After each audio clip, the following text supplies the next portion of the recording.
எதுக்காக கூட்டியிருக்கேன்? Big pass தடை வேணும்.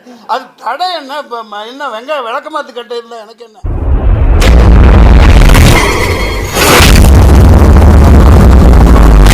Welcome to DJ in Nilal. Tamil சொந்தங்கள் அனைவருக்கும் வணக்கம். இப்போ நம்ம யாரை பற்றி பார்க்க போறோம்னா திரு மன்சூர் அலிகான் அவர்களை பற்றி தான் பார்க்க போறோம். இப்போ என்னன்னு பார்த்தீங்கன்னா சமீப காலமாக பார்த்தீங்கன்னா பச்சொந்திகளாக மாறிட்டு வர லிஸ்ட்ல பார்த்தீங்கன்னா இப்போ திரு மன்சூர் அலிகான் அவர்களும் வந்துட்டாரு. ஏன்னா இப்போ இந்த கரூர் சம்பவத்தில் பார்த்தீங்கன்னா அவர் விஜய் அவர்களுக்கு நியாயத்தை சப்போர்ட்டிவா பேசல, நியாயம் என்னமோ அதை பேசினாரு. அதை பார்த்து உடனே போஸ்ட்மார்ட்டம் பண்ணி உடனே போச்சு முடிச்சாச்சு. ஏன்டா அப்படி வச்சிருந்தா எங்க குத்துப்பட்டிருக்கு, என்னென்ன நடந்திருக்குன்னு தெரிஞ்சிடும். Shame on this politics. அப்புறம் என்ன உன்னையும் பார்க்க வந்தது? பார்த்து எல்லாரும் சந்தோஷப்பட்டோம். பரவாயில்ல, திரைத்துறையில முதன்முறையா இவர் குரல் கொடுத்திருக்காரு. விஜய்க்கு சப்போர்ட்டிவா, தாவேக தலைவர் விஜய் அவர்களுக்கு சப்போர்ட்டிவா பேசுறாரு. பரவாயில்ல, தைரியமா பேசுறாரு அப்படின்னு சொல்லிட்டு நான் மட்டும் இல்ல எல்லாருமே நம்ம சந்தோஷப்பட்டோம் இல்லையா? இப்ப அவரு என்ன பேசிருக்காருன்னு பாத்திருப்பீங்க செய்தியாளர் சந்திப்புல. பாக்கறதுனா போய் பாருங்க உறவுகளே. என்னன்னு பாத்தீங்கன்னா கால் இருக்குல்ல, இந்த கால் தடம் கீழே பதியணும். இதே மாதிரி வானத்திலே சுத்திட்டுலாம் இருக்க முடியும். ரஞ்சிதமே உதடு வலிக்க கொஞ்சமே உதடு வலிக்க கொஞ்சிட்டு முட்டி. பாத்தீங்கன்னா எனக்கு ஒரு பாடல் வரிகள் ஞாபகம் வருது. என்ன பாட்டு கேக்குறீங்களா? பழைய பாடல் தான். என்ன கேளுங்க. சத்தியம் தவறாத உத்தமன் போலவே நடிக்கிறான், சத்தியம் தவறாத உத்தமன் போலவே நடிக்கிறான். எத்தனை காலம் நானே மாற்றுவார் இந்த நாட்டிலே, சொந்த நாட்டிலே, தமிழ்நாட்டிலே அப்படிங்கிற மாதிரி. அதாவது கேட்கறவன் கேனையன அர்த்தம் வச்சுக்கினா எருமாடி ஏரோப்ளைன் மட்டும் இல்ல எல்லாமே ஓட்டும் அப்படிங்கிற மாதிரி.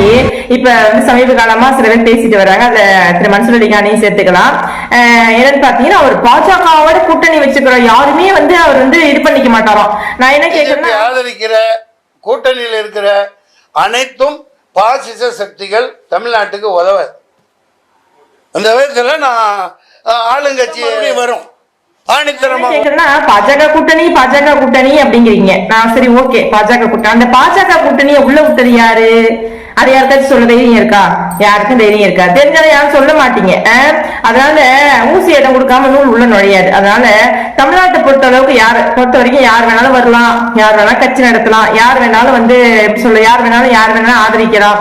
அவங்களுக்கு பிடிச்சவங்க அவங்க ஆதரிச்சவங்க எப்படி சொல்றது அவங்க கூட்டணியில சேரலாம். அதனால ஒரு மனுஷன் கரூர் சம்பவத்துல 41 பேர் இடிபாடுகளுக்குள்ள இந்த கூட்ட நெரிசல்ல சிக்கி இருந்தாங்க. அது என்னவோ ஆண்டவங்க தான் வெளிச்சம். அது விசாரணை போயிட்டு கண்டிப்பா அது வெளிச்சத்துக்கு ஒரு நாளைக்கு வரும். அது மட்டும் இல்ல, இந்த மாதிரி நெரிசல் இந்த மாதிரி மக்கள் நம்மளால் பாதிக்கப்படக்கூடாது அப்படின்னு சொல்லிட்டு தான் அவர் ஒரு ஏரோப்ளைன் வாங்கி அதுல வராது, ஹெலிகாப்டர் ஏரோப்ளைன் ஏதோ ஒண்ணு வாங்கி வராரு. அது அவருடைய சொந்த காசுல அவருடைய உழைப்புல அவர் முட்டி போட்டு நடிச்சு உழைச்சாரோ இல்ல எப்படி சொல்றது ரஞ்சிதமே அப்படின்னு ஒரு பாட்டு ஒண்ணு பண்ணார் செய்தியாளர் சந்திப்புல எல்லாம் பார்த்துருப்பீங்க. இவங்க எல்லாம் பார்த்தா ஒரிஜினல் காமெடியை கூட தோத்துருவாங்க. உண்மையே கோமாளிகளா இருப்பாங்களா? இவங்க கோமாளி மாதிரி தான் என் கண்ணுக்கு தெரியுறாங்க. ஏன்னா அந்த ஆடுறாராமா ஆடு அப்படின்னு குரங்கு வித்தை எல்லாம் காட்டுவாங்கல்ல, பாத்திருக்கீங்களா? எத்தனை பேர் பாத்தீங்கன்னு தெரியல உறவுகளே. குரங்கு வித்தை எல்லாம் பாத்திருப்பீங்க. ஒரு கயிறு ஒண்ணு வச்சுக்குவாங்க, ஒரு குச்சி ஒண்ணு வச்சுக்குவாங்க. குரங்கு இந்த பக்கம் அந்த பக்கம் பல்ட்டி அடிக்கும். மன்சூர் அலிகான் சார், நீங்களும் அந்த குரங்கு லிஸ்ட்ல வந்துட்டீங்க. நிறைய குரங்குகளை நாங்க பார்த்தோம். நல்ல அம்மாவையே நடிச்சுட்டு, அதாவது பாத்தீங்கன்னா தண்ணீர் என்ன கண்ணீர் ஏதோ ஒரு கண்ணீர் சொல்லுவாங்க. அந்த கண்ணீரை வடிச்சுக்கிட்டு ஊழ கண்ணீரா அது என்னமோ சொல்லுவாங்க, அது எனக்கு சரியே தெரியல. அது மாதிரிலாம் வடிச்சவங்க பார்த்தாச்சு. இப்ப நீங்க அந்த லிஸ்ட்ல சேர்ந்துட்டீங்க. ஆனா நாங்க ரொம்ப தெளிவா இருக்கோம். நீங்க இதுக்காக மாறி இருக்கலாம். என்ன அதாவது பணம்னா பணமும் வாங்கி திறக்குமா, அந்த மாதிரி பணம்னா பணமே வாங்கி திறக்குது. பட் நீங்களா வாங்கி திறக்க மாட்டீங்களா என்ன சொல்லுங்க? அதனால நானே இறங்கி டிஎம்கேக்கு ஆதரவா நான் நான் களத்துல இறங்கி நான் பாடுபட்டாலும் படுவேன், என் கோலை பாருங்கன்னு தட்டி காமிச்சிங்களே. நான் எல்லாத்தையும் பார்த்துட்டோம். ஏன்னா உங்களை மாதிரி நிறைய பேர் இந்த கால் தடம் உங்களை மாதிரி நிறைய பேரை பார்த்துட்டோம். அதனால காலை பார்த்தாங்க தெரிஞ்சுக்கணும். முகத்தை பார்த்தாலே தெரியுது. நீங்களாம் எப்படி சொல்றது 5 ரூபாய்க்கு கூவ சொன்னா எப்படி 25 பைசா கூவுவீங்க. 5 ரூபாய்க்கு கூவ சொன்னா 25,000 கூவீங்க. 25,000 கூவ சொன்னு வச்சுக்கோங்க 25 லட்சத்துக்கு கூவீங்க.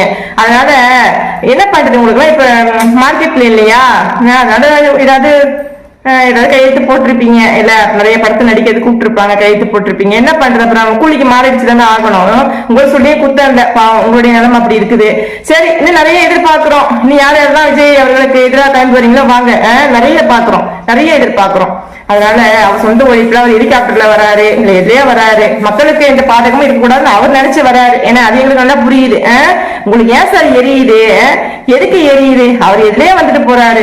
அவரோட மக்கள் காசுல கொள்ள அடிச்சு இன்னும் சொத்து சேர்க்கல இல்ல, ஸ்டேட் போய் சொத்து சேர்க்கல இல்ல, குடும்பத்துல உள்ளவங்க எல்லாத்தையும் ஒரு இதை கொடுத்து எல்லாத்துக்கும் ஒரு பதவி கொடுத்து பிரமாணம் பண்ணி வச்சு குடும்ப அரசியல் ஒண்ணு அவர் பண்ணல.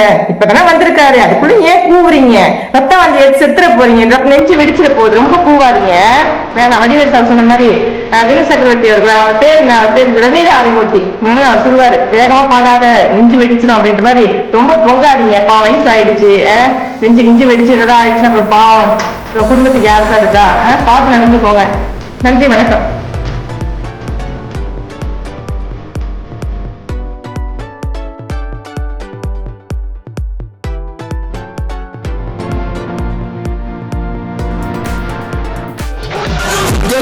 உங்க விஜய் உயிர் என்ன வரனா